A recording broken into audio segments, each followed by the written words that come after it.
بعض لوگوں کے سامنے جب ڈارونین ایوولوشن کے تعلق سے دلائل دیے جاتے ہیں تو وہ یہ سمجھتے ہیں کہ چونکہ یہ دلائل اتنے مضبوط ہیں لہٰذا ان کو قبول کر لیا جائے۔ میں ایک نام بتا دوں، ایک بڑی شخصیت ہیں کہ جنہوں نے قرآن کی تفسیر کے تعلق سے بہت کام کیا، اس میں کوئی شک نہیں، لیکن ان کی ایک کتاب ہے ڈاکٹر اسرار احمد مرحوم، انہوں نے اپنی کتاب میں ڈارونین ایوولوشن کو نہ صرف یہ کہ تسلیم کیا ہے بلکہ حضرت آدم علیہ السلام کو سب سے پہلا ہومو سیپین مانا ہے۔ ہومو سیپین یہ ایک ارتقائی اصطلاح ہے، یہ تمام کی تمام اصطلاحات اس کتاب میں موجود ہیں۔ ہومو سیپینز اور اس سے پہلے ہومو ایریکٹس اور اس سے پہلے ہومو ہیبلس، یہ تمام کی تمام اصطلاحات ہیں۔ تو پہلا جو ہومو سیپین کا مطلب ہے دانا انسان، تو سب سے پہلا دانا انسان، سب سے پہلے ہومو سیپین حضرت آدم علیہ السلام ہیں، جو جنت کے کسی باغیچے سے نہیں اترے بلکہ دنیا ہی میں کسی باغ میں تھے، وہاں سے اللہ سبحانہ و تعالیٰ نے ان کو باہر کر دیا۔ یہ پوری بات ڈاکٹر اسرار نے باقاعدہ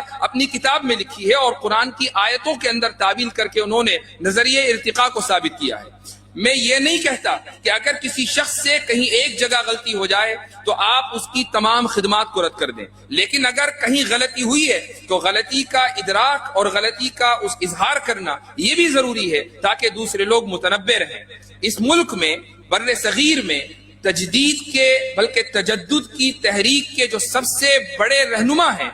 وہ ہیں سید احمد خان۔ انہوں نے بھی اپنے زمانے میں اسی طریقے سے یہی رویہ اختیار کیا معذرت خواہی کا کہ ان کے سامنے جنت اور جہنم کے مسائل آئے تو جنت کو انہوں نے اچھی کیفیت اور جہنم کو انہوں نے بری کیفیت سے تعبیر کر دیا، ملائکہ کا انہوں نے انکار کر دیا وغیرہ وغیرہ۔ یہ بات میں نے اس لیے کہی چونکہ اگر ایک آدمی کی ایک میدان میں خدمات ہیں تو اس کا مطلب یہ نہیں ہے کہ وہ تمام کی تمام غلطیوں سے بری ہے۔ ایک آدمی نے اگر کسی ایک خاص میدان میں امت کے اوپر اور ملت کے اوپر احسان کیا ہے تو اس کا مطلب یہ نہیں ہے کہ آنکھ بند کر کے ہم اس کی تفسیر بھی قبول کریں گے اور اس کے فقہی مسائل بھی قبول کریں گے اور اس کے فتاوی بھی قبول کریں گے، ایسا نہیں ہے۔ اس کا احسان اپنی جگہ، لیکن جب بات قرآن کی آئے گی اور جب بات قرآن کی تعبیرات کی آئے گی، جب بات مسلمات کی آئے گی، اصولوں کی آئے گی، عقائد کی آئے گی، تو پھر بات رسول اکرم صلی اللہ علیہ وسلم سے چلے گی، صحابہ تک آئے گی، تابعین سے آئے گی، تبع تابعین سے آئے گی، محدثین اور ائمہ کی بات چلے گی، پھر تجدد پسندوں کی بات نہیں چلے گی۔ اور ایسے حضرات کی ان تجدد پسندانہ عزائم کا اظہار بھی کیا جائے گا، پھر کسی کو برا لگے یا اچھا یہ کہا جائے گا کہ ان کا احسان سراخوں پر، انہوں نے ملت کے لیے جو کیا وہ بہت بڑا کام ہے، لیکن کاش کہ وہ اپنے میدان میں باقی رہتے اور اس میدان سے آگے نہ نکلتے۔ اگر آج ہم امام غزالی کے اوپر نقد دیکھ سکتے ہیں، ابن رشد پر تنقید کر سکتے ہیں، بڑے بڑے ابن سینا کے اوپر تنقید کر سکتے ہیں اور بڑے بڑے فلاسفر کے اوپر تنقید کر سکتے ہیں، تو پھر آج کے دور کے متجددین پر تنقید کیوں نہیں کی جا سکتی؟ یہ بات اس لیے کہہ رہا ہوں چونکہ الحاد کے ڈانڈے تجدد سے ملتے ہیں۔ ایک آدمی اگر